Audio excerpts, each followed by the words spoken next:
അപ്പം big boss അങ്ങനെ തുടങ്ങി. എന്തായാലും രാവിലെ ഞാൻ രാത്രി കുറച്ച് നേരം ഇരുന്ന് കണ്ട് ചെറിയൊരു അടിയൊക്കെ പൊട്ടി തുടങ്ങിയിട്ട് വീണ്ടും ആ ടാസ്ക് ഒക്കെ നിർത്തി വെച്ചിട്ട് പിന്നെ എല്ലാവരും സമാധാനത്തോടൊക്കെ കിടന്നുറങ്ങി.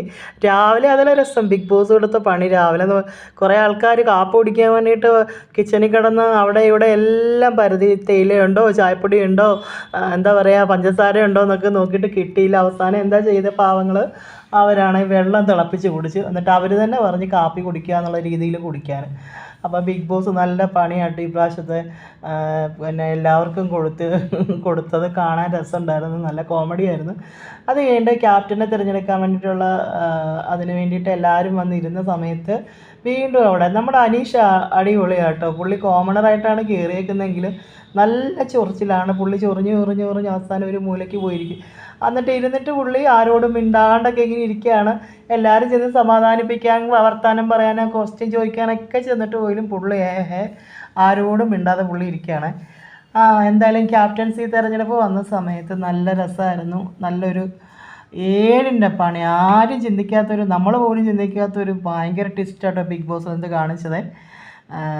നമ്മൾ ഷേവിങ് ഫോമും കൊടുത്തിട്ട് നമ്മൾ അതിനകത്ത് ഒട്ടും അർഹതയില്ല, ക്യാപ്റ്റൻ ആവാൻ ഒട്ടും അർഹതയില്ലാത്ത ആളിനെ വേണം നമ്മളത് തിരഞ്ഞെടുക്കാൻ വേണ്ടിയിട്ട്. അപ്പോൾ കുറേ പേര് വന്നിട്ട് അനീഷിൻ്റെ ചൊറിച്ചിലുകൊണ്ടാണ് അത് പറഞ്ഞത്, എല്ലാവരും ചെയ്തത്. മുഖത്തൊക്കെ ഫോം തേച്ച് വെച്ച്. പക്ഷെ അവസാനം എഴുന്നേക്കാൻ പറഞ്ഞു.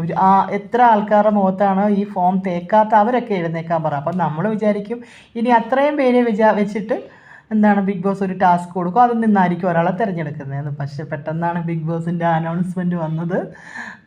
നമ്മുടെ ക്യാപ്റ്റനായിട്ട് ആരെയാ തിരഞ്ഞെടുത്തത് ബിഗ് ബോസ്?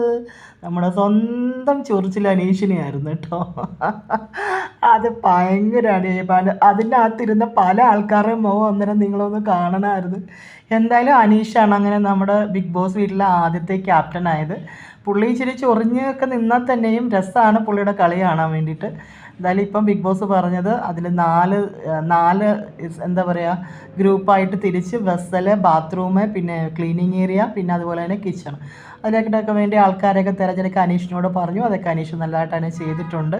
എന്തായാലും നമുക്ക് നോക്കാം ഈ ആഴ്ച അനീഷിൻ്റെ ക്യാപ്റ്റൻസി എങ്ങനെയുണ്ടെന്ന്.